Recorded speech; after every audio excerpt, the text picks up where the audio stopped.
firman ini sebelumnya memang udah ada. Nah, di Yohanes 1 ayat 1 itu menceritakan firman ini mau jadi daging Yesus ini, gitu. Oke. Sekarang kita buka ya, Yohanes 1 ya. Ini jadi ayat andalan Arom kayaknya nih Yohanes 1 nih. Injil mana lagi nih?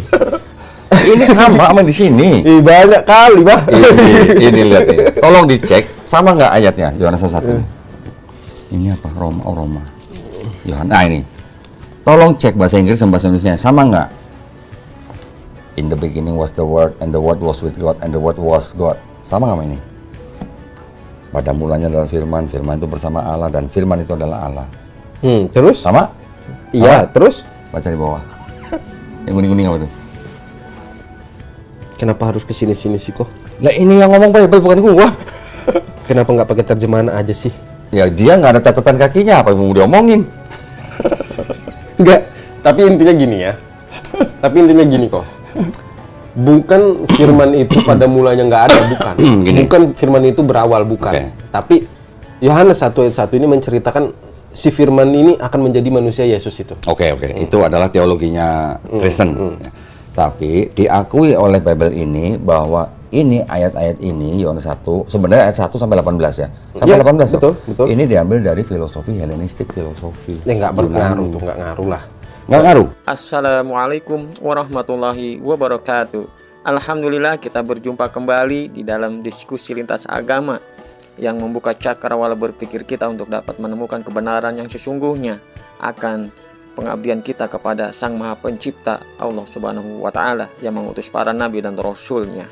Diskusi ini akan disajikan oleh Don Ditan. Ayo kita simak perjalanan diskusinya bersama-sama berikut ini. Nggak ngaruh. Tahu nggak Helenistik filosofi itu seperti apa? Apa? Ada dewa Zeus, punya anak dari dewi lain namanya Dewa Hermes, punya anak dari dewi lain kemarin baru saya bahas. Punya anak dari dewi lain namanya Dewi siapa? Helen, punya anak dari manusia Hercules, punya anak dari Danae bernama Perseus gitu. Ini adalah konsep ketuhanannya orang-orang Yunani yang diadopsi oleh Kristen. Diadopsi loh, karena kata firman ini kan dari kata logos. Betul. Siapa yang menggunakan kata logos sebelum ada Kristen? Yunani. Filosofi Yunani sudah menggunakan kata logos. Dari mulai Plato sampai akhirnya, sebentar. Assalamualaikum Yai. Siap Yai.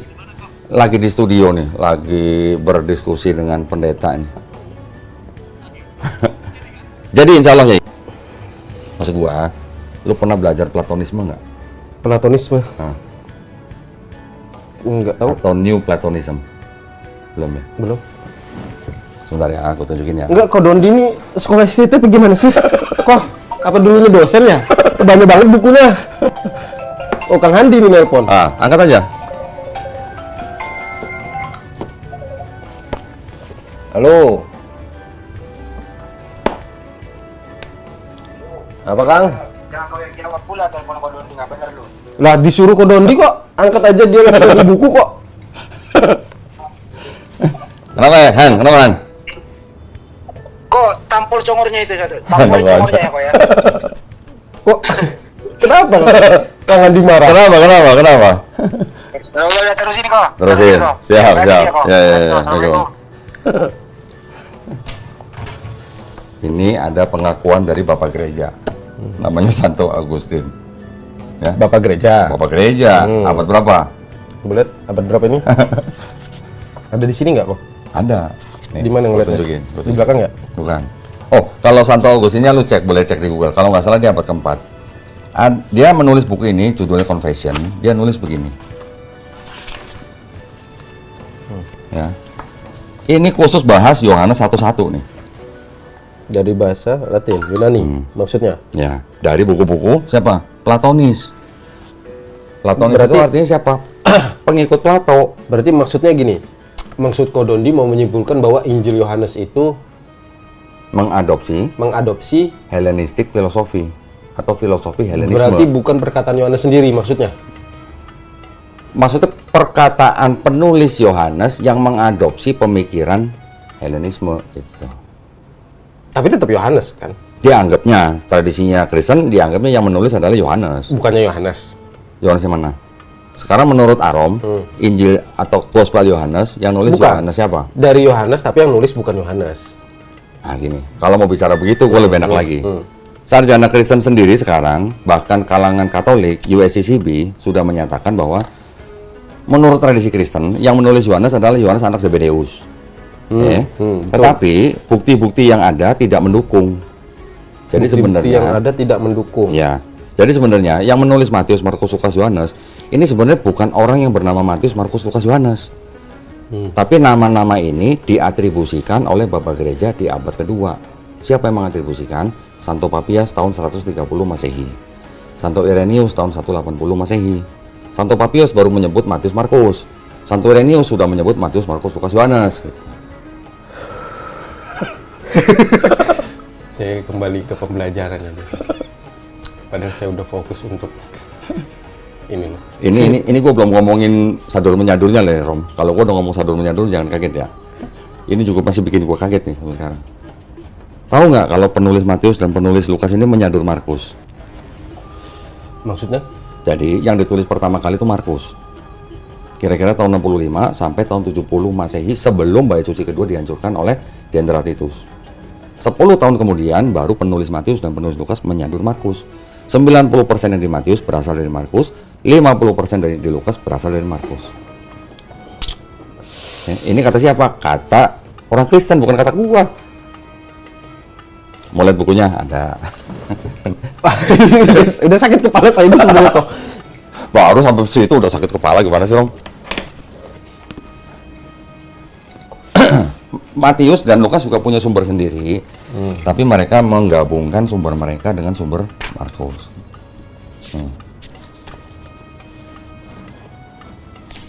Ini buku apa? Ini judulnya Five Gospel.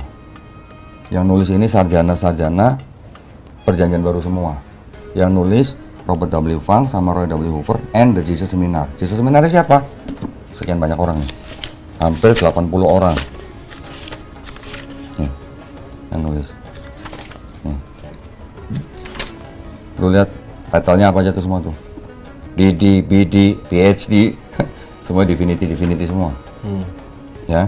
Jadi menurut mereka di buku ini mereka menganalisa bener nggak yang di 5 gospel, kalau mereka sebutnya 5 gospel termasuk gospel Thomas, itu perkataan Yesus. Kesimpulannya yang dianggap sebagai benar-benar perkataan Yesus di dalam 5 gospel cuma 18%. Matthew reproduces about 90% of Mark, Luke about 50%. Enggak, atas dasar apa mereka ngomong begini? Nah, metodologi mereka mengikuti ini itu nanti bisa dibaca di sini. Bagaimana caranya mereka mempelajari 5 gospel tersebut. Tapi yang mau aku tunjukkan satu lagi nih. 82% of the words ascribed to Jesus in the gospels were not actually spoken by him, according to the Jesus Seminar. Jesus Seminar tadi tuh yang puluhan orang tadi. Betul. Ya. Metodologinya lu nanti bisa baca di sini nih. Ini ada introduction. Ada apa namanya, dokumen-dokumen kuno yang mereka pelajari. Yang mereka pelajari itu apanya? Sejarahnya, tradisinya, bahasanya, dan juga gaya bahasanya. Karena ternyata kalau dilihat dari bahasa Yunaninya, di dalam satu gospel pun itu gaya bahasanya bisa beda-beda. Gitu. Setiap daerah kan juga pasti punya idiom kan. Betul. Itu asli mana? Gue Jawa Tengah. Jawa Tengah. Di Jawa juga pasti ada idiom, di Batak ada idiom, di setiap daerah pasti punya idiom. Di dalam satu gospel itu bisa ada idiom yang beda berasal dari daerah yang berbeda gitu. Nah itu yang salah satu yang mereka pelajari juga. Ini yang mereka yang lebih populer sih yang ini. Ya, yang ini. Kenapa? Karena di sini Matius kan punya silsilah Yesus. Betul. Lukas punya silsilah Yesus. Betul. Walaupun yang bilang ini dari Yusuf, ini dari Maria gitu kan. Berarti mereka punya sumber sendiri M. Lukas juga punya sendiri L. Tapi Matius dan Lukas juga ambil sumber dari Q. Q itu adalah tradisi yang diambil dari kata Q, artinya quell, atau tradisi yang beredar di masyarakat selama puluhan tahun. Selain itu, tadi Matius juga ngambil dari Markus, Lukas dari Markus. Jadi Matius dapat dari M, dari Markus dan juga dari Q, Lukas juga dari Markus, dari Q, dari L. Iya, ini yang buat tabel ini. Ini tadi yang dari seminar. Berlandaskan apa? Berdasarkan manuskrip yang bisa dipelajarin dari manuskrip Yunani yang mereka bisa pelajarin. Tapi nggak tercatat kan berlandaskan, maksudnya gini loh. Kalau mau dibaca, mereka mempelajari gospel-gospel apa, ada semua. Ada semua. Sekarang gospel-gospel itu yang dibilang ribuan, itu kan sudah diterjemahkan. Dilihat lagi dari bahasa aslinya. Ini ada nih, independent and derivative sources. Kalau mau baca bisa di sini. Terus, nah ini. How the Gospels got their names. Bagaimana gospel-gospel itu bisa mendapatkan nama? Markus, Matius, Lukas, Yohanes. Yang menyebutkan siapa? Santo Papias. Tahun 130 Masehi. Yang ini ada Santo Irenaeus. Tahun 180 Masehi. Mana? Nih, 180 Masehi Irenaeus. Jadi nama-nama ini sebenarnya nama-nama yang diatributkan oleh dua orang ini. Tidak ada di dalam Matius, Markus, Lukas, Yohanes, aku bernama Matius menulis untuk siapa? Nggak ada kan? Aku bernama Markus, nggak ada juga. Iya, penulis Matius, penulis Lukas, penulis Yohanes kan memang ada yang Anonim, nulis. anonim. Iya, ada yang nulis gitu. Iya, Bukan- ya ini. Bukan mereka yang nulis memang. Yang memberi nama ya ini, Papias dan Irenaeus. Tapi apakah nggak berdasarkan fakta di lapangan kok? Yang menurut maksudnya Kodoni? fakta Arom itu apa? Faktanya Arom itu apa? Gini loh. Yang tertulis dalam Alkitab itu menurut Kodoni, ini perspektif Kodoni ya. Bukan fakta pada saat itu memang faktanya begitu gitu loh. Gini. Ini nanti kalau gua langsung ke sini ntar lu kaget nih. Oke. Nama-nama 4 gospel tadi ada 2 orang yang mengatribusikan. Terus tadi disebutkan bahwa Matius dan Lukas atau menyadur Markus. Markus dan Yohanes ini nyadurnya dari mana? Ternyata mereka berdua nyadur nih. Yang nulis orang Kristen, Homeric Epics, the Homeric Epics and the Gospel of Mark. Jadi yang dia tulis adalah penulis Markus itu ternyata menyadur novelnya Homer. Nah, nih. Caranya gimana? Dengan mimesis. Mimesis itu artinya apa? Mengambil ceritanya, tapi mengganti nama orang dan nama tempatnya.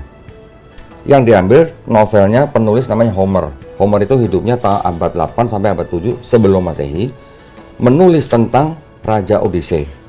Raja Odyssey itu raja yang menghancurkan kota Trojan bersama Achilles dan teman-temannya. Ketika sudah Trojan hancur, dia pulang ke kerajaan Iliad.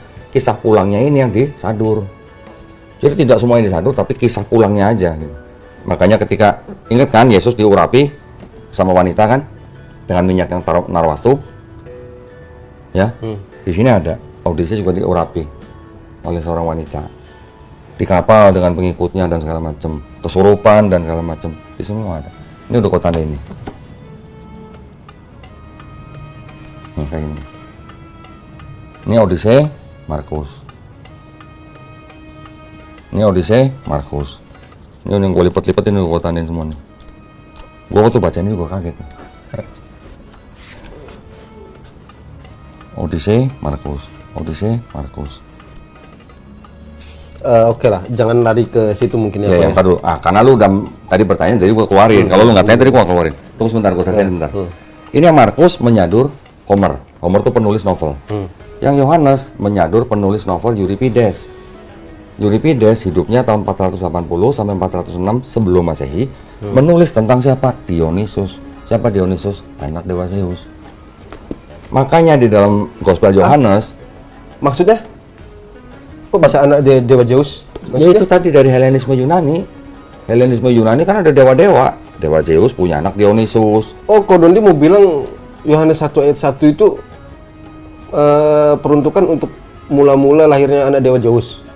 Itu maksudnya? Bukan, kalau menurut Bible ini yang dianggap sebagai adopsi Hellenistic filosofi itu sebenarnya dari kata logosnya. Iya, logosnya itu ujungnya ke anak dewa Zeus gitu maksudnya? Enggak juga. Kalau logos itu udah menjadi filosofi, Iya. filosofi tentang ketuhanan. Di sini diakuin bahwa ini ya, not indeed in the very words, but to the very same purpose, and forced by many and diverse reason, that in the beginning was the Word, and the Word was with God, and the Word was God, kan? John 1:1 kan? Itu berasal dari buku-buku Platonis. Platonis ini yang meneruskan filosofi Yunani, filosofi Helenistik Yunani. Yang ngomong Bapak Gereja. Aduh. Oke? Oke. Itu Bapak. Tadi gua bilang apa? Selain Helenistik filosofi, ada paganisme Romawi. Ini ada bukunya lagi Bapak Gereja, namanya Justin Martyr. Tinggal di Google aja Justin Martyr, Bapak Gereja di abad kedua. Tapi kan gini sih kok. Pedoman kita kan bukan dari buku-buku seperti ini kan sebenarnya kok ya. Pedoman kita kan sesuai yang tertulis dalam Alkitab. Menurut penafsiran siapa? Dia juga berdasarkan Bible loh. Dia berdasarkan apa kalau nggak berdasarkan Bible? Tapi kan ini tafsiran dia juga kan. Iya. Gini loh. Karena Alkitab ini bisa ditafsirkan banyak orang. Orang bebas mentafsirkan apapun tentang Alkitab ini. Ya kita kan nggak bisa membatasi orang juga untuk menafsirkan. Tapi maksud gua gini, dengan gua menunjukkan buku-buku ini tadi, artinya pandangan Bapak Gereja dan pemuka agama Kristen dari zaman sekarang itu berbeda dengan pandangan Bapak Gereja pada zaman dulu ketika Kristen baru terbentuk. Ya kalau berbeda-beda pastilah. Nah, kalau begitu berevolusi dong teologinya. Ya memang berevolusi. Nah, kalau berevolusi berarti teologinya pada waktu ada agama Kristen pertama kali sudah berbeda dengan Kristen yang sekarang. Maksud gua gitu. Gua buktiin. Oh iya, gini. Iya percaya saya kok. Kalau mula Kristen itu berbeda sama yang sekarang ya pasti. Berarti sebenarnya kalau tadi kita bicara lu pengikut Yesus atau Paulus, sebenarnya orang Kristen pun bukan pengikut Paulus yang murni gitu maksudnya. Artinya orang Kristen sekarang sebagian ngambil dari Paulus, sebagian ngambil dari Bapak Gereja sekarang, tapi menolak Bapak Gereja yang dulu. Gua buktiin nih. Seorang Justin Martyr menulis surat kepada siapa? Kepada Kaisar Romawi. Dan juga kepada putranya sendiri, filsuf juga nih. Dia nulis begini. Bisa nggak tolong terjemahin? Ini. Ha-ha. Dan ketika mereka mengatakan, Dan ketika kita, kita. ya, and when we kita, we say also that the word, firman kan? Jadi, dan ketika kita juga berbicara tentang firman, who is the firstborn of God, artinya putra sulung Tuhan, firstborn kan putra sulung Tuhan, was produce without sexual union, yang dilahirkan tanpa persetubuhan badan, Benar. and that he, dan bahwa dia, Jesus Christ, Yesus Kristus, our teacher, guru kita, was crucified and died, telah disalib dan mati, and rose again and ascended into heaven, dan bangkit kembali dan diangkat ke surga. We propound nothing different, artinya apa? Kami mengemukakan tidak ada yang berbeda from what you believe, dari apa yang kalian percayai, regarding those whom you esteem, mengenai mereka yang kalian hormati. Siapa nih? Sons of Jupiter. Siapa Jupiter? Dewa Jupiter. Dewa Jupiter itu dewa siapa? Dewanya orang Romawi. Loh, kalau kalimat ini sebenarnya kan gini. Pada saat Paulus datang ke Romawi dan Yunani, itu kan memang Romawi dan Yunani sudah menyembah dewa kok. Betul. Sudah ada sesembahan. Betul. Makanya ketika di Kisah Para Rasul 14 ayat 9 bahwa ketika Paulus dan Barnabas datang, Barnabas disebut anak Zeus. Siapa? Hermes. Barnabas sebut siapa? Zeus. Benar kan? Gua tunjukin ya. Lu buka di Bible. Itu kan gini. Iya tahu gua. Gua tunjukin. Ini yang salah siapa gitu. Ini ada di Kisah Yang salah gua lagi nih. Enggak. Yang lu bilang benar. Cuman gua mau nanya sama lu nih. Itu kan adanya di Kisah Para Rasul 14:12. 14:11. 12. Nih. Iya, tapi kan dari 11 nih. Iya, tapi sebutan namanya kan ada di 12. Oke. Ini tahun 1911 nih.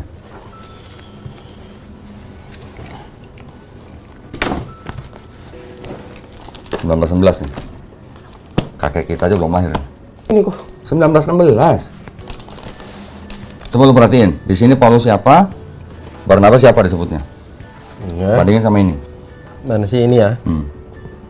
Ini yang dikasih merah. Oh, dari sini dulu dong.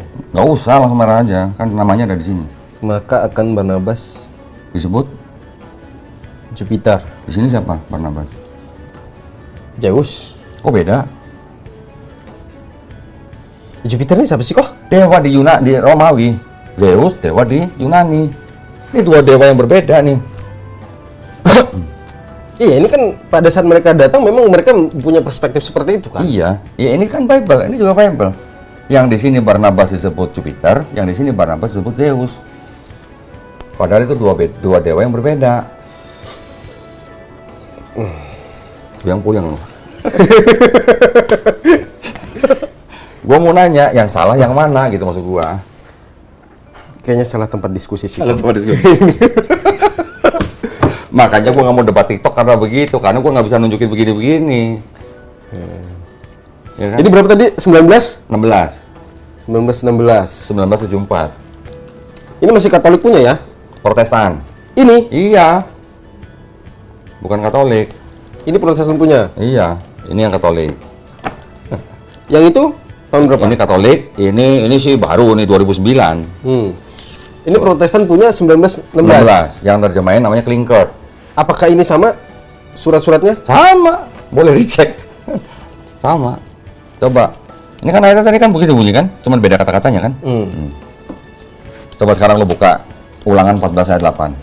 Waduh, kayaknya kita salah deh di sini. Serius.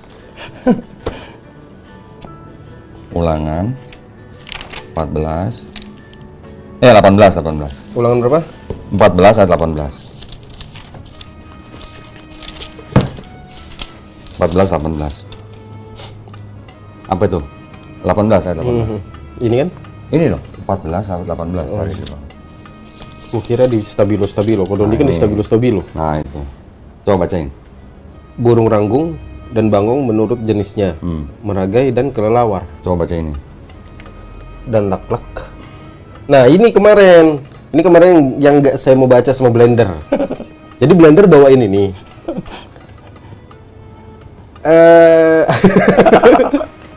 Gini kok. Gini, ini kan bahasa mereka bukan artinya ini dong. harusnya. Iya, gua tahu. Iya kan? Bu, itu bukan akte kelamin. Iya, Tahu, itu nama burung. betul. Burung kuntul. Enggak. Enggak, gua nggak mau memmasalahkan teologi enggak. Di sini gua nggak masalah. Tapi maksud gua kalau begini, ini pantas nggak dibaca gitu maksud gua. Ya, Zamannya udah berubah nih. Ini kan bahasa mereka. Zaman dulu, ini zaman dulu. Iya, mereka kan nggak ngerti bahasa ini kelamin kan. Iya. Iya. Ini nggak masalah buat mereka pada waktu itu, gitu loh. Iya. Makanya ada Tapi pada terjemahan. saat ini lu nggak berani baca kan?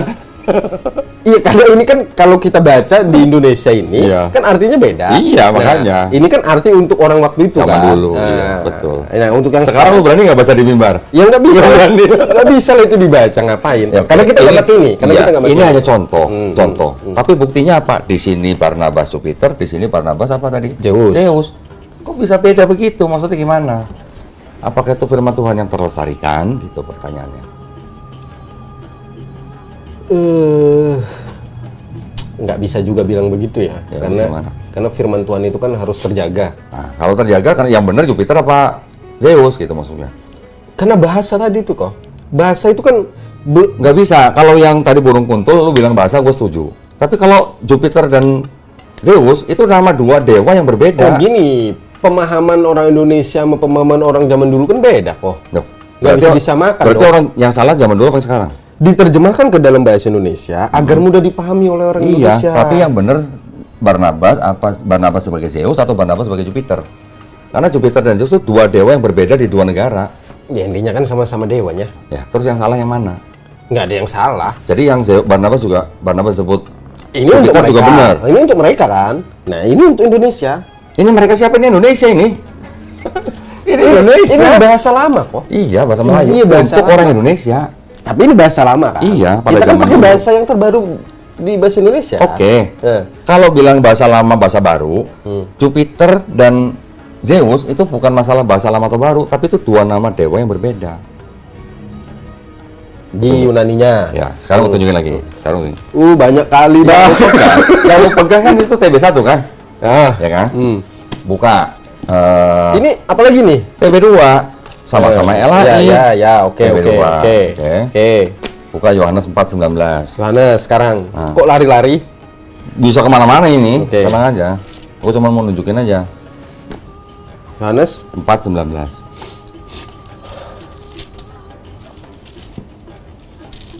Tolong bacain.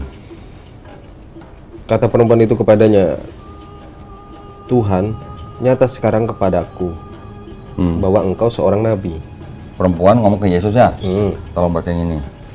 Kata perempuan itu kepadanya, Tuhan, Gini kok. Terus? Ini mau mengaitkan Tuhan dan Tuan kan? Iya. Kenapa bisa berbeda? Iya. Sebenarnya nggak masalah kok. Nggak Mau masalah. dia disebut Tuan, mau dia disebut Nabi, mau dia disebut utusan. Karena kan pada saat pengajaran, perspektif orang pada waktu itu terserah mereka. Karena dia nggak mengakui dirinya Tuhan waktu itu. Yesus Ya, pribadi kan nggak pernah mengakui dirinya Tuhan. Oke. Nggak mengakui dirinya Tuhan. Nggak ada tertulis Oke. dia mengakui dirinya Tuhan. Kenapa sekarang Kristen menuhankan Yesus? Kalau Yesus Nah, mengaku Tuhan. pembelajaran ketuhanan tentang Yesus kan setelah kebangkitan. Berarti sebelum bangkit dia belum Tuhan. Orang-orang pada waktu itu memiliki pendapatnya masing-masing. Karena Yesus pun nggak pernah membantah omongan mereka. Mereka mau nyebut Tuhan, guru, Heeh. atau utusan, nabi, nggak masalah. Loh, sekarang kalau Nabi itu Tuhan. Nabi itu Tuhan bukan? Kan karena mereka waktu itu nggak mengetahui sebenarnya siapa Yesus kan. Yang mengetahui siapa? Setelah Yesus nggak ada. Nah, dibuktikanlah ketika dia bangkit. Buktinya gimana? Dia mengalahkan maut dan bangkit di hari ketiga kan. Bangkit sendiri atau dibangkitkan? Dibangkitkan oleh sang Oh, sumber. oke. Oke. Dibangkitkan ya? Ya memang tertulisnya begitu dan Iya. dia dibangkitkan. Iya. Namanya dibangkitkan ada yang membangkitkan Iya. berarti bukan bangun sendiri. Berarti nggak bisa bangkit sendiri kan? Ya nggak mungkin Ya. karena tertulisnya dibangkitkan. Betul. Oke. Terus? Tapi sebenarnya nggak menggugurkan tentang ketuhanan Yesus sebenarnya kok. Oke, sekarang baru tadi kita sudah bicara perbedaan Paulus dan Yesus nih, ya. Konsep ketuhanannya berbeda, konsep keselamatannya juga berbeda. Paulus dan Yesus nih. Karena tadi seperti Aron bilang bahwa Yesus memang diutus hanya untuk bangsa Israel. Sedangkan Paulus Ada sepengajaran, ya. sedangkan Paulus diutus bukan untuk bangsa Israel. Betul. Konsep ketuhanannya beda, konsep keselamatannya beda. Kalau Yesus bilang lu kalau nggak tobat nggak masuk surga, Paulus bilang kalau mulutmu mengaku Yesus sebagai Tuhan dan Juru Selamat, baru kamu selamat kan Betul, gitu, ya kan? betul. Ini kan berbeda kan? Beda apa sama nih? Beda. Oke, sekarang kita bandingkan antara Yesus dan Paulus ini yang sama dengan perjanjian lama yang siapa?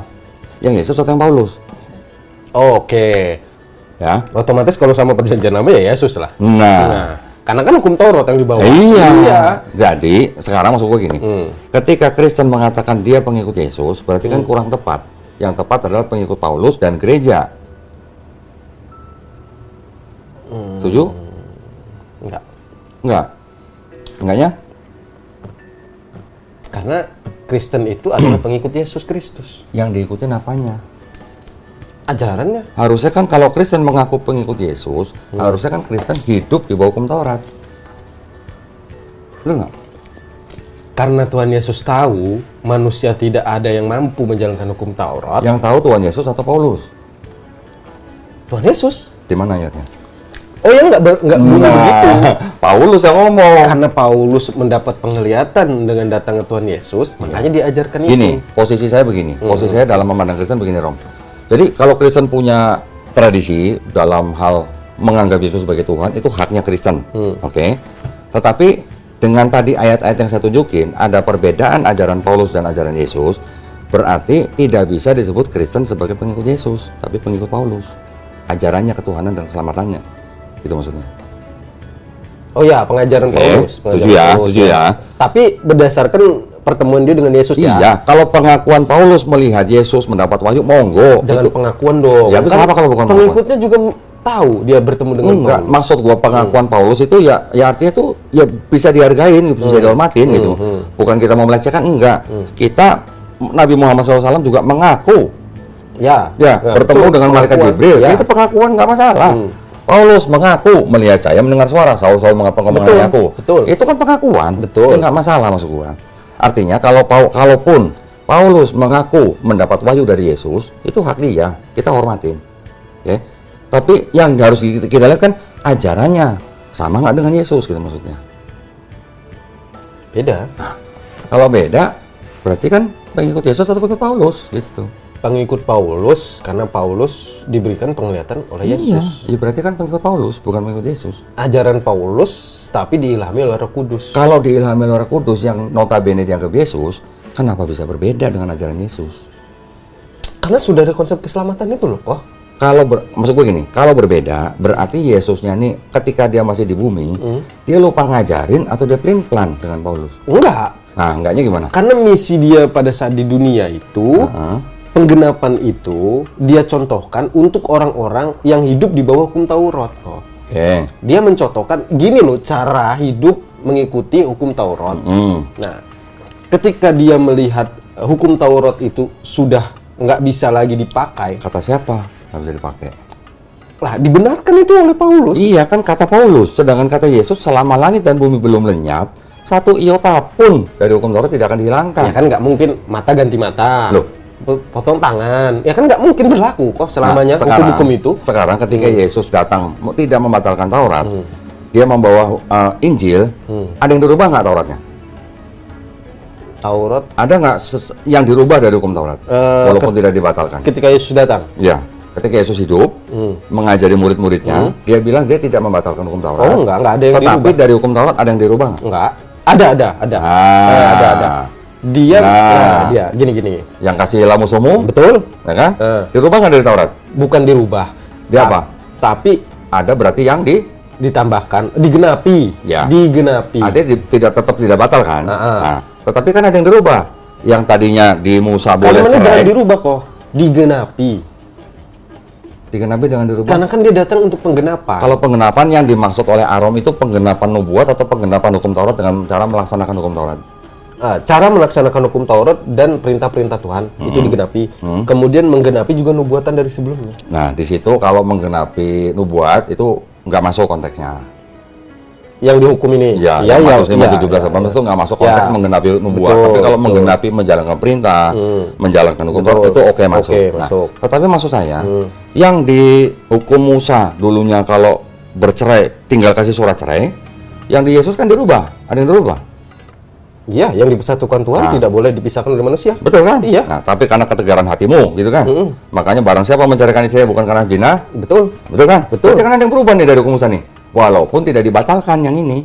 Ya, Tapi memang. ada perubahan. Betul. Oke. Nah, sekarang di mana Yesus pernah mengatakan bahwa hukum Taurat itu akan batal ketika saya disalib? Gitu. Karena ada kalimat selama langit dan bumi belum lenyap, satu iota pun dari hukum Taurat tidak akan dihilangkan. Berarti menurut Yesus hukum Taurat itu akan hilang setelah pas kiamat. Betul Begini kok. Mana? Jadi kan kenapa setelah dia bangkit kemudian ada pengutusan dua rasul, Petrus untuk kaum Yahudi dan Paulus untuk luar Yahudi. Karena Petrus ini kan meneruskan pengajaran Yesus untuk menjalankan tetap hukum Taurat di Yahudi. Oke.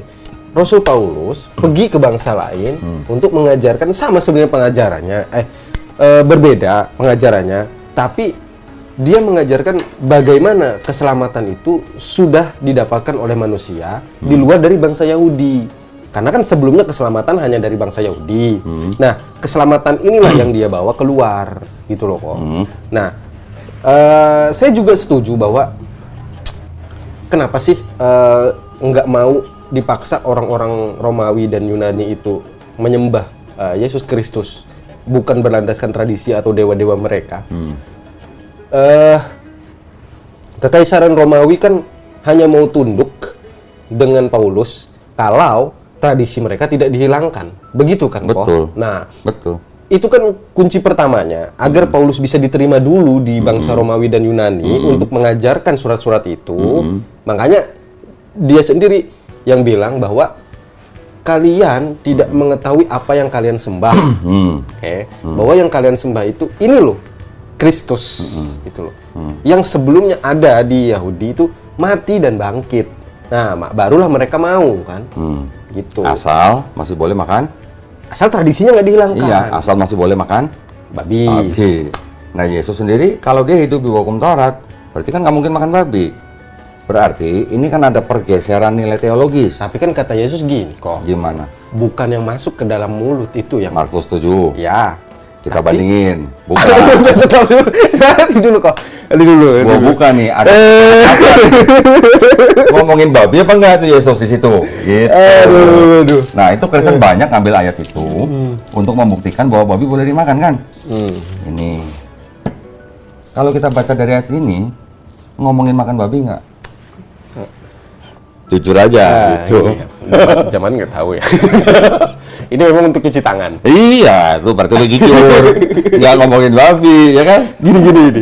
Tapi gini, ini kan coba kita buat konteksnya itu Iya. untuk penilaian keseluruhan manusia melihat ayat ini ya. Ya. Satu data ini. Ya. Kalau dibilang bukan yang masuk ke dalam mulut yang menajiskan, melainkan yang keluar dari mulut yang menajiskan. Berarti kan tidak membatalkan apapun itu yang masuk ke dalam mulut. Enggak dong. Sebenarnya. Enggak dong. Enggak, ini perspektif Ya. pembacaan di satu ayat ini aja Ya, gitu loh. ya. Jangan ngeliat konteksnya dulu lah. Oke. Tapi kan kalau Kristen kan nggak boleh lepas dari konteks. Bukan. Nanti kalau gua ngomong di luar konteks lu bilang balik konteks dong gitu. Nah, kan jadi dilema buat Kristen. Bolak-balik, sebentar di konteks, sebentar di luar konteks gitu. Ya kan? Oke, mungkin Gue tunjukin, sekarang gue tunjukin. Ini ada perubahan apa nih, Rom? Ini kita jujur-jujuran aja.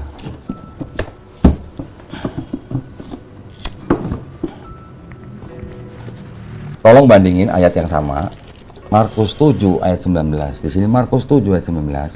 Yang di kuning-kuningin ini kalimatnya maksudnya sama atau beda?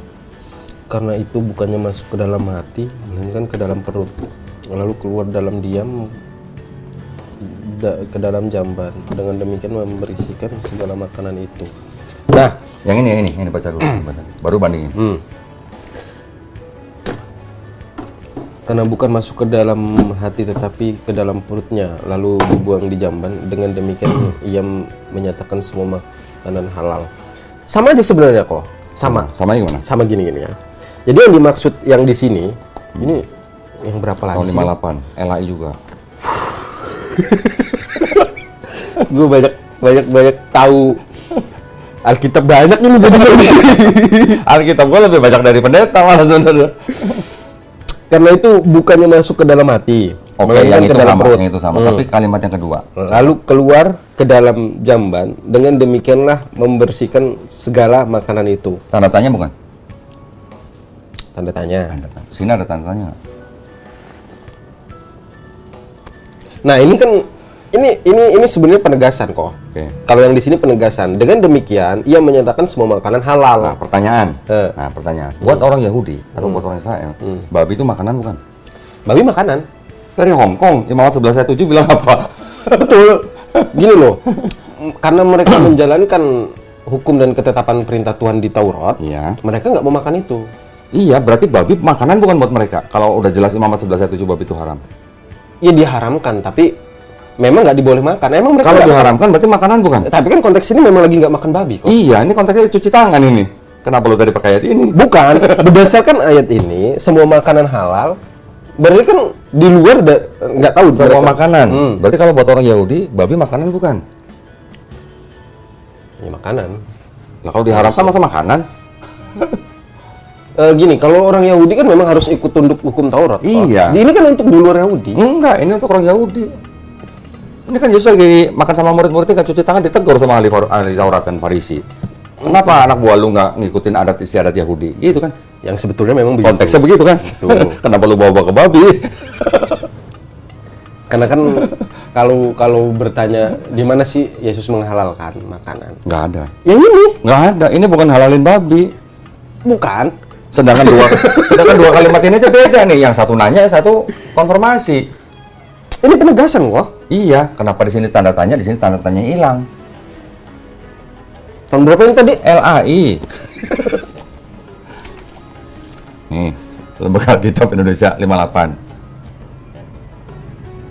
Sama nih penerbitnya. Harusnya nggak ada tanda tanya itu kok. Nah, tanya LAI nambah ada Harusnya nggak ada tanda tanya itu. Ngapain pakai tanda tanya? Nah itu, kenapa ada tanda tanya di sini hilang? Enggak, ini salah kalau menurut saya. Oh salah. Salah. Oke. Harusnya nggak ada tanda tanya Oke. kok. Lu bilang ini salah ya? Gua tutup. Sekarang gua tanya yang ini. Yang salah yang mana? Itu tahun Yang 2023. Oh, iya, iya. Yang tadi nih. Oke, sekarang lu buka lagi nih. Satu Samuel, Satu Tawari, kok nggak kayak yang tadi? Kalau yang ini karena dari 74 ke 2023 itu tetap sama, nggak ada tanda tanyanya. Ya udah berarti itu yang salah Berarti berarti. yang ini kan? salah. Heeh. Berarti LAI yang salah ya? Ya lain memang salah Oh, kok. oke, Dia lain kan salah. mengakui banyak kesalahan dalam penerjemahan. Oke, sekarang buka lagi Satu Tawari. Dua Tawari, 22 ayat 2. Dua Tawari, 22 ayat 2. Dua tawarik. Iya, Dua Tawari, 22 ayat 2. Ahazia berumur 42 tahun. Pada waktu ia menjadi raja dan setahun namanya ia memerintah di Yerusalem. Nama ibunya ialah Atalia, cucu Omri. Coba yang ini berapa tahun? Haji berumur 22 tahun. Yang ini berapa tadi? 42 tahun. Yang salah yang mana?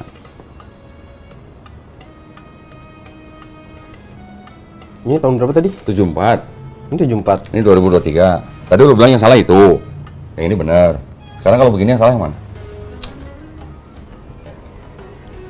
Ini nggak masalah sih sebenarnya. Kalau masalah. beda umur doang. Oke. Jadi ini bukan ilham Roh Kudus ya. Kalau begini ya.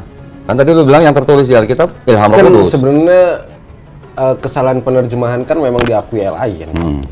Berarti bukan ilham Roh Kudus ya. Kalau ayat-ayat yang begini ya nggak masalah buat kita. Oh. Iya berarti bukan ilham Roh Kudus berarti kalau begitu kan. Iya, LI mana diilhami Roh Kudus? Tadi kan nerjemahin. tadi kalau bilang yang tertulis di Alkitab kan ilham Roh Kudus. Bukan, yang menulis, yang asli menulis itu Oke. diilhami. Tapi kalau yang nerjemahin mana diilhami? Oke. Kalau begitu yang asli 42 tahun atau 22 tahun? Yang menulis. Gimana? Kalau begitu yang nulis teks aslinya 42 tahun atau 22 tahun? 42 tahun atau? Iya kan lu bilang ini terjemahan. Terjemahan bukan ilham Roh Kudus. Kan harus lihat aslinya. Nah, kalau gitu aslinya yang sebenarnya 42 tahun atau 22 tahun? Untuk jadi raja dia di 22 tahun lah. 22 tahun. Berarti yang ini salah. Enggak semua salah. Iya, tapi berarti ini salah kan? Yang ini salah. kan? Yang ini mungkin salah dia Oke. menerjemahkannya. Oke, tutup dong kalau gitu salah nih. Oh, Kan tadi yang kecil 58 salah gua tutup. Sekarang 74 salah gua tutup. Nanti yang ini gua bandingin lagi sama yang lain nih. Nanti kalau udah salah tutup lagi. kayaknya udah stop pembahasan Alkitabnya. Sekarang saya mau tanya tentang keislaman Kang Dondi. Oke. Ko Dondi dulu ya. Oke. Ko Dondi kan udah masuk Islam berapa tahun kok? Ini jalan tahun ke-11. Jalan tahun ke-11. 11 ya.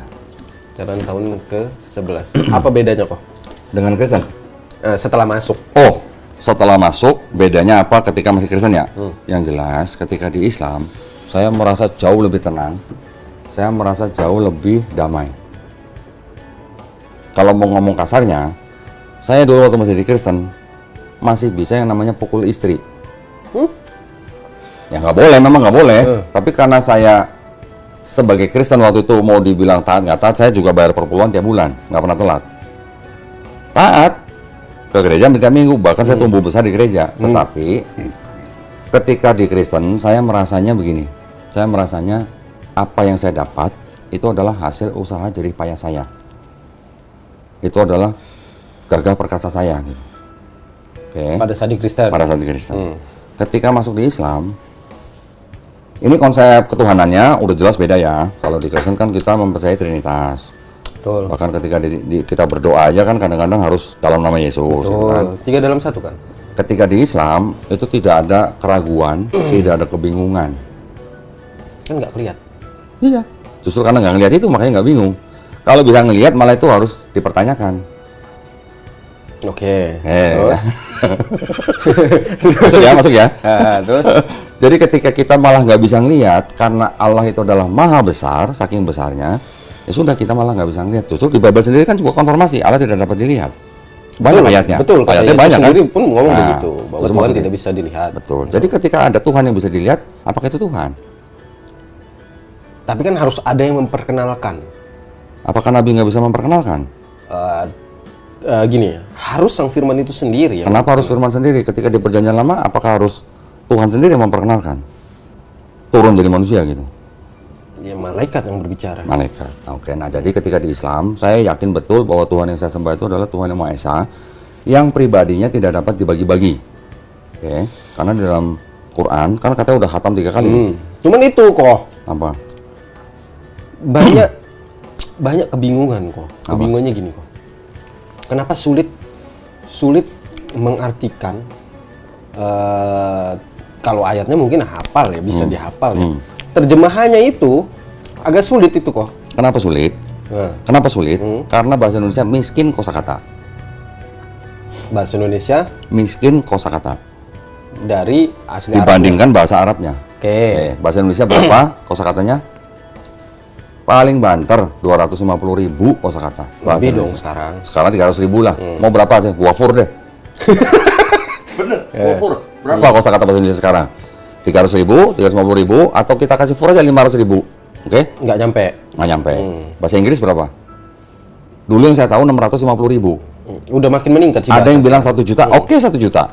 Bahasa Arab tahu berapa? Berapa? 12 Juta. juta. Bisa nggak kita bandingin 12 juta kosakata dengan 500.000 kosakata? Makanya tidak bisa diterjemahkan secara sempurna oleh bahasa Indonesia. Jangankan bahasa Indonesia, bahasa Inggris saja nggak bisa, apalagi bahasa Indonesia gitu. Ya, makanya sangat-sangat disarankan ketika kita membaca ayat Quran yang mungkin buat orang-orang mungkin bingung atau apa, baca tafsirnya. Itulah gunanya tafsir. Bible ada nggak Bible commentary? Ada juga. Itu satu buku tuh yang merah hitam tuh, itu Bible commentary semua tuh. Itu Bible commentary itu tafsir itu. Tafsir dari Kristen untuk dari Kejadian sampai Wahyu tuh semua. Yang merah perjanjian lama, yang hitam perjanjian baru. Jadi maksud saya, ketika kita mempelajari sebuah kitab, bagaimana kita mengetahui dan dari makna ayat-ayat itu, ya kita tetap harus butuh tafsir. Kecuali untuk ayat-ayat yang sudah jelas babi haram, apa yang mau ditafsirin gitu. Ya seperti itu nggak perlu ditafsirin kan udah jelas ya. Tapi kalau ayat-ayat yang apa istilahnya mungkin meragukan atau mungkin nggak ngerti, ya itu sebaiknya kita baca tafsir, karena itu tadi bahasa Indonesia miskin kosakata. Ya. Dan yang jelas ketika saya menjadi Islam, saya merasa jauh lebih berserah diri. Berserah diri dalam arti apa? Semua apa yang saya raih, semua apa yang saya dapat, walaupun itu dengan ikhtiar saya, tetapi itu semua juga atas izin daripada Allah Subhanahu wa taala. Itu bedanya. Sebentar ya, saya terima telepon sebentar ya. Ini penting. Assalamualaikum. Assalamualaikum Pak Asfar. Masya Allah. Siap, gimana Pak Asfar? Belum balik ke Luwuk Pak? Oh, siap. Ya. Oh begitu. Oh tadi nonton live-nya yang dari Pendeta Arom berarti ini, Masya Allah, teleponnya. Belum selesai nih Pak. Siap. Nanti di YouTube saya ada Pak. Ya Pak ya. Assalamualaikum. Nonton Nggak berteman kok. Berteman siapa? Nggak berteman kok. Sama siapa? TikTok ini. Lu kok bisa lihat? Dia tadi nonton live-nya Arom. Oh iya. Lagi nonton live-nya Arom, saya kok stop, jadi saya sholat dulu katanya. Stop. Ya, kira-kira gitu Rom ya. Dan ketika di Islam saya baru tahu. Nah, ini sangat logis. Islam itu adalah agama yang sangat logis. Yang pertama kali membuat saya mau menerima Islam, satu, konsep ketuhanan jelas dan simpel. Yang kedua, tidak kenal rasis. Tidak kenal rasis di Islam. Ada ayat yang bunyi sebentar. Tidak kenal rasis itu berarti nggak berbicara oknum ya? Ayatnya dulu ya? Iya. Oke. Lu kalau ngeliat Islam jangan lihat orangnya. Nah, tapi fakta di lapangan kan begitu kok. Gue 5 tahun ngeliat orangnya, nggak masuk Islam gue. Tapi ketika gue belajar ajarannya 2 tahun, masuk Islam gue. Makanya kalau selama lu belajar Islam ngeliat Muslimnya, lu nggak akan masuk Islam. Gue kasih tahu. Tapi kalau lu belajar ajarannya, berarti oknum-oknum ini udah salah. Kalau orang Islam yang mengaku beragama Islam tidak menjalankan Quran, berarti orang ini tidak takut pada Allah. Udah gitu aja. Dan saya 5 tahun mengamati Muslim, sehingga saya nggak masuk Islam. Setelah saya berhenti mengamati Muslim, saya mempelajari agamanya, ajaran Islamnya, baru saya masuk Islam. Oke, berarti sebutan teroris, sebutan anarkis, sebutan suka kawin, sebutan kasar, fatal. Gini, kita harus melihat kembali ke ajarannya. Kalau bilang teroris ini kan sebuah label yang diberikan kepada pihak tertentu. Oke. Berapa jumlah orang yang dikatakan ekstrim di dalam sebuah agama? Di setiap agama ada nggak ekstremis? Ada pasti. Di Kristen ada nggak? Ada di luar negeri sana. Oke, jadi sebutan teroris itu kan sebutan orang di luar agama itu yang menyebut orang itu teroris, ya kan? Tetapi teroris kan dari Islam rata-rata. Nah, makanya dari Kristen ada nggak teroris? Nggak tahu. Berarti lu kudet berarti. Emang ada? Banyak. Yang nembak orang di masjid itu di Australia itu kemarin bisa nggak disebut teroris? Teroris maksudnya apa? Teroris artinya apa? Mereka definisinya apa? Mereka mati untuk agamanya. Itu bukan teroris. Itu jihadis mungkin dianggapnya. Itu juga disebut teroris dong. Oke, sekarang definisinya teroris apa? Membunuh yang tidak seiman sama mereka. Tidak juga harus membunuh, tetapi orang atau kalangan yang menimbulkan rasa takut kepada orang lain atas dasar apa? Bisa ekonomi, bisa ideologi. Itu definisi teroris, bisa dilihat di Google. Oke? Orang yang menimbulkan ketakutan. Teror, kan namanya teror. Teroris. Ya, betul. Oke? Betul. Sekarang kalau dengan definisi ini, penjajah Belanda yang bawa agama Kristen ke Indonesia, bisa nggak disebut teroris? Penjajah iya. Teroris bukan? Iya. Nah, itu maksudnya. Jadi kita jangan buru-buru mengecap sekelompok orang dengan sebutan teroris dengan sebutan negatif. Ya, walaupun ya tindakannya negatif, tapi tindakan orang yang ekstremis dari setiap agama itu pasti ada. Tapi kan bukannya tertulisnya seperti itu ya, kok ya? Apa? Bahwa Nabi Muhammad bilang bahwa perangilah atau berikanlah mereka jalan yang sempit ketika bertemu orang-orang kafir, gitu kan? Ya berarti kan ada perintah dan ajarannya dong sebenarnya. Bahkan nggak itu aja, bunuhlah orang kafir. Betul. Di mana saja kamu temui. Tapi jangan lupa setiap ayat. Balik lagi tadi, ketika Arom bicara konteks, kita juga harus tahu itu ayat konteksnya ngomongin apa. Jadi kita harus tahu yang namanya asbabun nuzul. Sebab musabab turunnya ayat itu juga penting. Karena kalau kita tidak tahu sebab musababnya ayat itu, gue bisa juga nyomot-nyomot dari Bible ayat, gue kasih tahu lu, nanti pasti akan bingung. Lu pasti akan bilang, itu lagi ngomongin apa? Gitu maksudnya. Di Quran ada ayat-ayat yang semacam itu, dianggap ayat kekerasan. Tapi asbabun nuzulnya kita harus tahu. Ayat itu diturunkan, kenapa dan kapan gitu. Ayat-ayat yang seperti itu yang dianggap sebagai ayat yang dipakai oleh teroris, ya orang-orang ekstremis, itu sebenarnya sedang menceritakan tentang kejadian orang Nabi Muhammad SAW dan sahabat-sahabatnya yang dikhianati oleh orang-orang Quraisy, yang mengkhianati apa? Perjanjian yang mereka sudah sepakati gitu. Kalau gue pakai 1 sampai 15 ayat 3, lo pasti akan minta konteks, ya kan? Ya. Nah, sama juga kalau kita bicara Quran surat At-Taubah misalnya tentang perang, ya namanya surat perang ya pasti ngomongin perang. Tapi maksud saya di dalam Quran juga ada ayat begini, Rom. Orang yang membunuh orang lain tanpa alasan itu dianggap dia membunuh seluruh umat manusia. Jadi sebenarnya bunuh boleh nggak? Nggak boleh, kecuali dia sedang membela diri atau dalam keadaan perang, gitu. Dan di dalam Islam kita dikasih tahu sama Nabi nih, orang Arab tidak lebih baik daripada orang non-Arab. Orang non-Arab juga tidak lebih baik daripada orang Arab. Orang kulit merah tidak lebih baik daripada orang kulit hitam. Berarti rasis dong. Dengerin dulu. Orang kulit hitam tidak lebih baik daripada orang kulit merah. Yang lebih baik dari mereka itu yang apa? Yang bertakwa. Bertakwa maksudnya apa? Menjalankan perintah Tuhan, menjauhi larangan Tuhan. Orang yang bertakwa, mau dia Arab, mau dia non-Arab, dia lebih baik di mata Allah. Berarti rasis bukan? Satu. Yang kedua, di Quran juga disebutkan Allah menciptakan manusia dengan berbagai suku dan ras. Tujuannya apa? Supaya kalian saling mengenal. Bahasa Arabnya apa? Berta'aruf gitu istilahnya. Ta'aruf dipakai buat apa? Buat perjodohan. Atau buat mengenal gitu. Dan apa? Dan berkasih sayang. Allah juga di Quran juga sebutkan kalau lu diperangin ya lu perangin, tapi kalau mereka tidak memerangin lu nggak boleh memerangin, lu harus adil gitu. Islam. Aturan perang dalam Islam gimana, Rom? Tidak boleh membunuh pendetanya, tidak boleh membunuh wanita, tidak boleh membunuh anak kecil, tidak boleh merusak rumah ibadah, tidak boleh memotong tumbuhannya, tidak boleh membunuh hewannya. Tapi faktanya, Nah, ini kan faktanya kan oknum berarti orang Muslim. Kalau ajarannya begini, sekarang perjanjian Warsawa untuk perang banyak ngambil dari Islam. Kalau mau bilang fakta, berarti kan di lapangan oknum nih. Tapi aturan perangnya begini. Tapi kalau ini gimana? Bunuhlah wanitanya, anak kecil yang menyusui, itu kan bunuh hewannya. itu kan cerita di perjanjian lama. Iya, balik konteks kan. Iya. Tapi kan beda nggak sama Islam? Beda kan?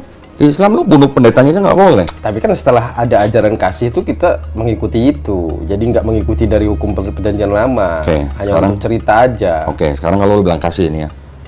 Anggap gua penjajah Belanda. Anggap lu bangsa Indonesia yang belum merdeka. Gua datang, gua ambil hasil bumi lu, gua menjajah nih, gua kasih kitab. Baca ya, kasihilah musuhmu. Gini. Siapa musuh lu pada waktu itu? Belanda. Kasihilah musuhmu. Gini. Mau gua tunjukin kitab nih. Nggak perlu. Kayaknya nggak perlu. Aduh. Kalau di Islam, kalau kita dizolimi orang, orang jahat sama lu nih, lu boleh balas dengan balasan yang setimpal. Artinya balasan setimpal tuh dia dengan hukuman yang setimpal. Tapi memaafkan lebih baik di Islam. Tapi kalau di Kristen, kasihlah musuhmu. Kalau anggota keluarga lu dibunuh, lu lapor polisi nggak? Ya lapor lah. Kenapa lapor polisi? Kan undang-undang negara.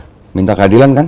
Kan, ya keadilan untuk negara. Iya, katanya kasihlah musuhmu. Kita memaafkan yang membunuh. Oh, memaafkan. Tapi kan undang-undang negara tetap harus jalan.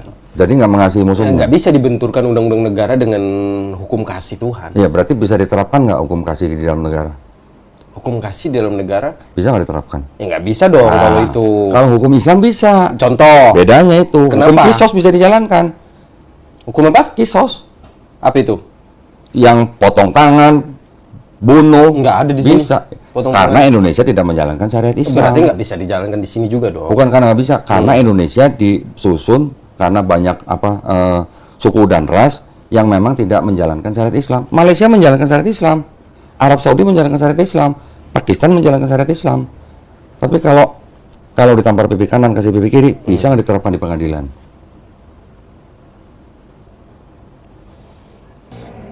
Nah, ditampar pipi kanan kasih pipi kiri, bisa nggak diterapkan di pengadilan? Kasih pipi kanan. Ditampar pipi kanan kasih pipi kiri, gitu. Bisa nggak diterapkan di pengadilan? Itu kan hukum Tuhan ya kok ya. Iya. Perintah Tuhan. Pernah nggak ngejalanin? Sebenarnya gini sih, tujuan kasih itu kan kita harus saling memaafkan sesama manusia kan. Oke. Apapun itu bentuknya. Iya. Tapi kan negara kan identik dengan hukum yang diterapkan itu hukum keadilan manusia. Kalau menggunakan hukum Tuhan, sebenarnya sudah adil kalau mau apa ya? Mau secara konteks Tuhan ya. Tapi kalau kemanusiaan ya nggak bisa adil. Nggak bisa. Makanya harus ada undang-undang negara itu ditegakkan. Ya, gitu. berarti artinya hukum di perjanjian lama ataupun perjanjian baru tidak bisa dijadikan hukum bernegara gitu. Kan sama, Al-Quran juga nggak bisa di negara. Bisa. Arab Saudi. Ya di Pakistan. Arab. Ini kan kita hidup di Indonesia kok. Enggak, kita ngomongin di sebuah negara, ya nggak harus di Indonesia. Nggak harus di Indonesia. Artinya bisa gitu. Tapi apa nggak kejam itu kok? Nah, sekarang kalau lu bilang kejam, tingkat kejahatan di Arab Saudi dan di Amerika, Banyak di tinggi Amerika. mana? Kalau di Arab kejam, tapi hasilnya efektif nggak? Berarti kan itu membuat orang ketakutan. Iya. Jerak. Efek jerak. Tapi adil nggak? Adil. Begitu maksudnya. Kalau di Amerika ada hukum kisos, itu kriminalitas di Amerika bakal drop nggak kira-kira? Pasti drop.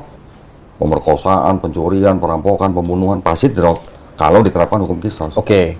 Gitu maksudnya. Berarti yang kedua gini kok. Apa yang bisa dijanjikan oleh Islam tentang keselamatan? Di Islam, kalau lo mau dapat surga, itu mudah sekali. Cuman dengan bertobat, beriman, beramal soleh. Beramal soleh. Nah itu gimana? Berbuat kebaikan.